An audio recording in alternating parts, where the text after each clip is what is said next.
In this video, I'm surviving another 100 days leading up to day 1400 in this Bedrock hardcore world. We get an insane amount of building done in today's episode, so stick around for that. But first, we need to head to the end dimension, and the reason for this is because I'm gonna mine 50,000 endstone blocks. I do this at the start of each episode to ensure that I make good progress on mining this entire end island out. That's 10,000 mined, 20,000 mined, that's 30, 40, and 50,000 mined. Now, what am I gonna do with these 50,000 endstone? Well, I'm gonna pick up all 30 of these shulker boxes, head back home, and place it on top of this entire wall. That's 10,000 placed, 20,000 placed, that's 30, 40, and 50,000 endstone placed. I had to really crank up my render distance for you guys to see it there, but this 400 by 400 wall surrounding my starter base area is now up to Y194. Once this wall is at height limit, which I believe is 320, I'll start detailing this.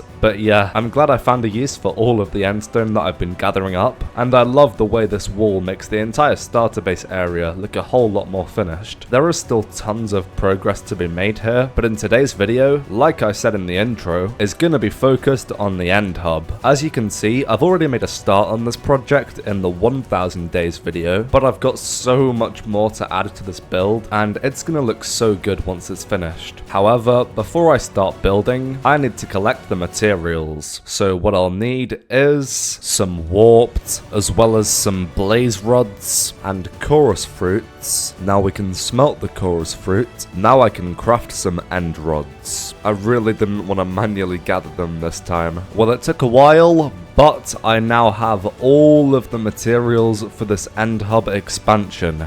As you can see, most of them I already had in my storage, which I was pretty pleased about. So yeah, let me pick up all of these shulkers, head through the nether hub, so we can head to the end. So, the first thing that I want to do is actually build a massive tower in the center here, going all the way down to the ground, because right now, this entire thing is floating, and I think it would look a whole lot better if there was some structure that went all the way down to this glass ceiling at Y0. So yeah, I'll have some towers on the edges as well, but first, I'll just deal with this main one. So first of all, I'm going to create a 3x3 tower out of warped, which will just go all the way up to the top. I'm placing these logs in a checkerboard pattern, as always. Oh my gosh, there is actually no way. Somehow, I've placed this like 2 blocks off, and I didn't realize until I literally had every log placed in. How is that even possible? Oh man. Welp, because I'm extremely stupid, I guess I have to tear this entire thing down, rebuild it in the right place, and strip all of the logs. Also, you know about the jump bridging feature in Minecraft Bedrock? Well, because of that, I can actually strip logs extremely fast like that, just by holding down right click with my axe. So yeah, top tip, if you're doing anything like this, and you're on Bedrock Edition, make sure to integrate this feature. Don't those stripped warped logs look absolutely beautiful. Anyway, next up, I'm going to fill in these corners with some blackstone, and I'm also going to texture this with some polished blackstone bricks here and there, just to mix it up a bit. I'm also going to add some stripped pale oak pillars on the outside of this as well, just like that. Now I'm going to quickly place in some stairs at the bottom here, and last but not least, place a ton of light sources in a certain pattern that will really bring this build to life. And yeah, that will be the main tower completed already. And would you look at that, the main tower is completely finished now. Guys, let me know in the comment section what you think of this. I tried my best to make it blend in with the build that we already had on top here, and I think I did a pretty good job. Anyway, now, as I alluded to earlier, I'm basically going to copy this tower design and build replicas underneath each of these 4 main end portals. This should make the entire build look a whole lot more sturdy and attached to the ground. So yeah, building 4 more of these may take some time. I was gonna do a time lapse here, but I couldn't figure out what song to play, so in the end I decided to just make one myself. Enjoy. Okay, here we go. 3, 2, 1. Up.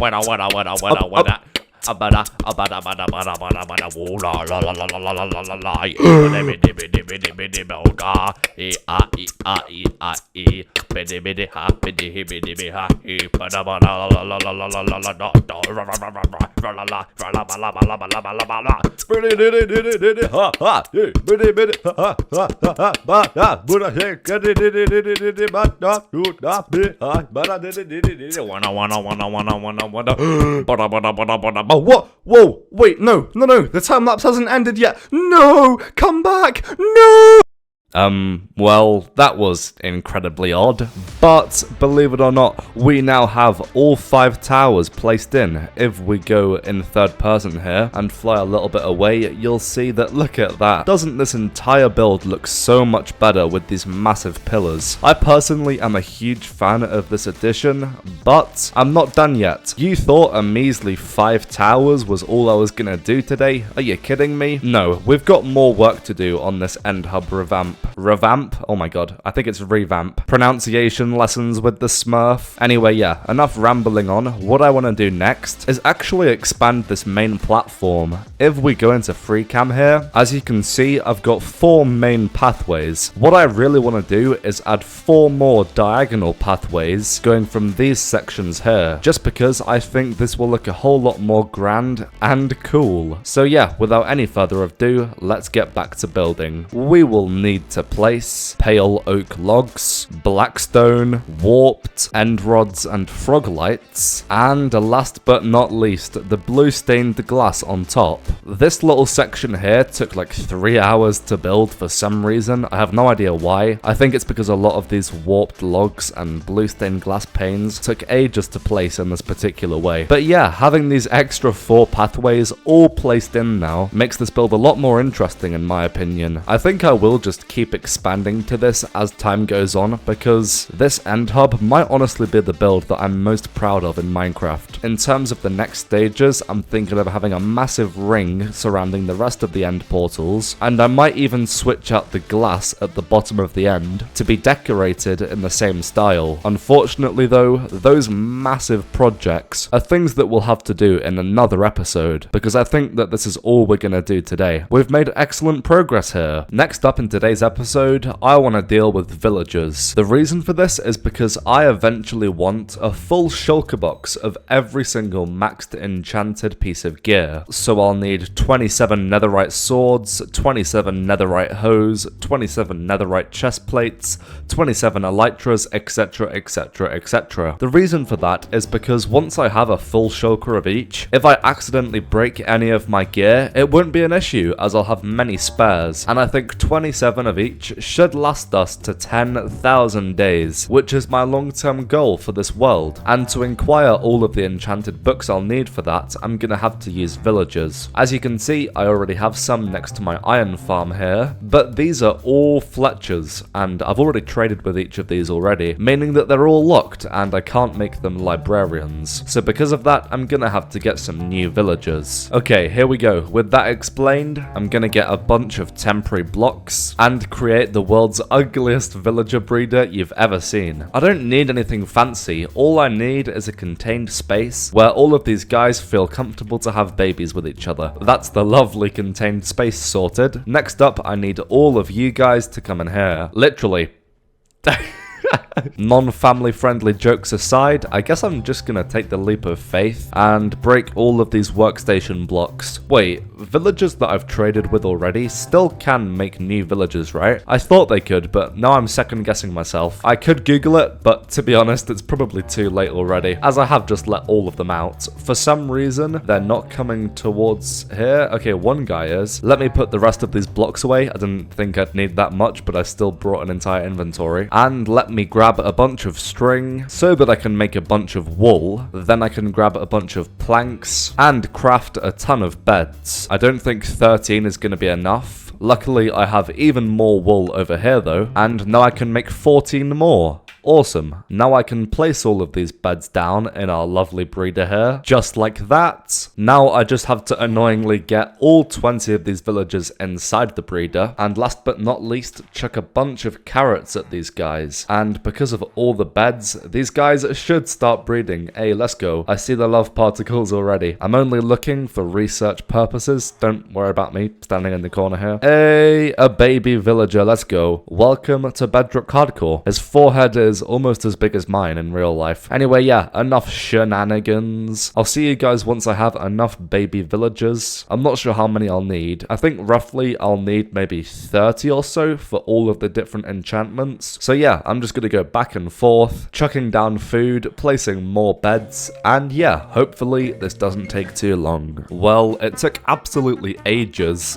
but after a lot of placing and breaking lecterns, I had a villager for every single enchantment I would need. I think in the next episode, my goal will be to buy 27 of each of these books, but today I just wanted to sort out the shulker box of each piece of diamond gear. I counted up the diamond gear that I already had from raiding end cities a few episodes ago, and it turns out I still needed 1,000 more diamonds. So after a lot of time spent underground digging, I was able to craft the rest of the gear that I needed. In the next episode, I will convert all of this to netherite and use our new villagers to make it all max enchanted, but for the rest of today's episode, I want to do some spring cleaning, even though it is technically the middle of summer. You see, there are quite a few places in my world that just need cleaning up. I have quite a few unfinished projects, so I'm gonna go around my world finishing them off. First of all is my end portal room. I actually really like this build. I think I did a great job,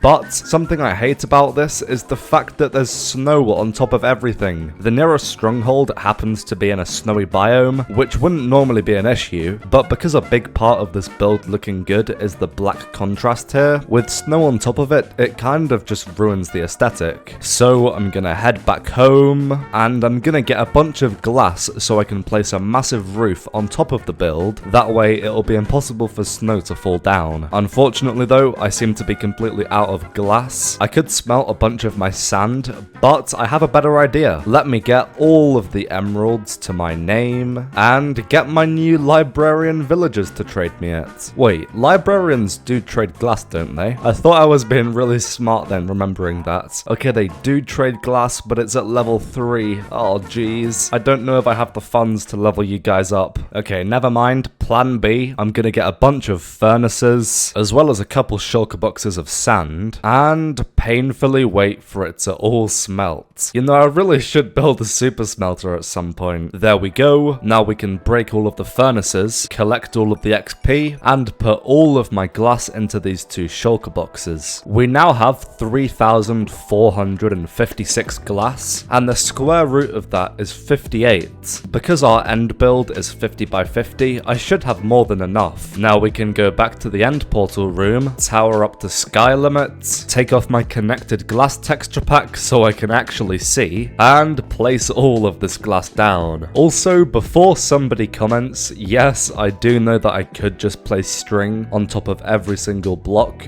but I just don't want to, and I doubt I have anywhere near enough string for that anyway, so placing glass at world limit seems like a much better option. Currently just making sure I line this up perfectly because, you know, I don't want to waste any glass, as for some reason it is kind of hard to come by, even almost 1400 days into this world. Alright, enough blabbering on. Oh my gosh, you can see through my skin with the glass texture pack? Excuse me? Boys and girls, we've just found an X-ray glitch. Anyway, yeah, I'll see you guys once I've placed all of this glass down. There we go. Looks like I had quite a lot of glass left over, and yeah, hopefully this should sort the snow issue out once and for all. Now let's remove this temporary tower and remove all of this snow. Hopefully this shouldn't regenerate now because of the glass up there, which you can barely even see from here, by the way. I think my texture pack probably helps a bit with that. Unless you're really looking for it, it kind of just blends in with the sky, to be honest. But yeah, hopefully once this snow is gone,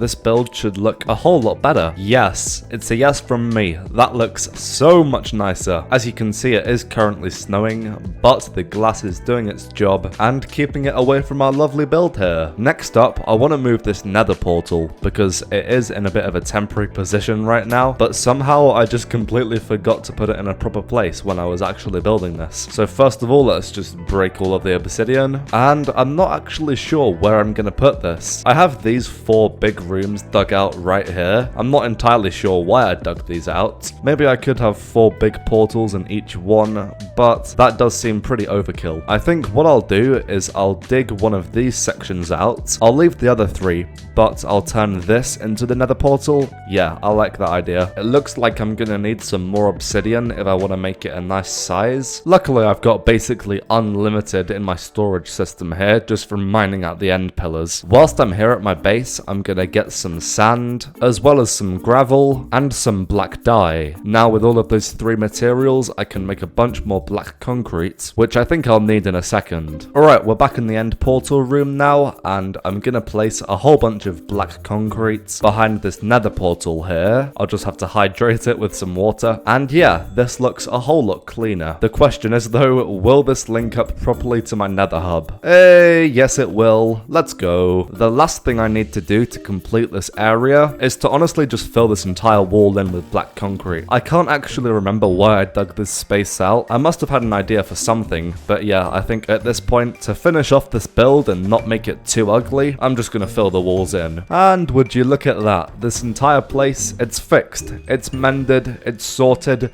it's completed. Everything in this end portal room is 100% done now, and yeah, I absolutely love this build. This is definitely one of my favorites, and I wonder if I can end portal clutch. Oh my gosh, I almost landed on that end portal frame. Oh geez, that was close. I mean, it would have been fine because I do have a totem, but, you know, still would have been extremely embarrassing. The other thing that I wanted to finish off in this episode is in this nether hub. As you can see, this is the portal that goes to my starter base, but the main nether tunnel doesn't reach, and it needs to reach, otherwise there's literally no point of having a nether hub. So yeah, I've got 9 days left. Hopefully that'll be enough time to fully expand it this way. And for this build, I'll need a few stacks of warped logs. Literally everything else I already had in my storage. Having absolutely tons of materials is probably my favorite thing about the end game of Minecraft. I'd love to get to a point where I literally never have to go material gathering before doing a build. Maybe one day once I have every single farm. Anyway, now it's time to extend this nether tunnel. Hopefully we can finish this before we hit day 1400. There's the calcite. Those are the polished blackstone brick slabs. That was a mouthful. That's the amethyst, the quartz stairs, the warped, and last but not least, the crimson. As you can see, it is currently day 1400, and I've finally finished extending my nether tunnel all the way to spawn. As you can see, I've gone with the very big portal design in the wall here, so fingers crossed that this should link up perfectly. Hey, let's go. And as the sun sets on this world, that was 1400 days in Bedrock Hardcore. We achieved so much this episode, so if you enjoyed it, subscribe. And with that said, I'll see you in the next video.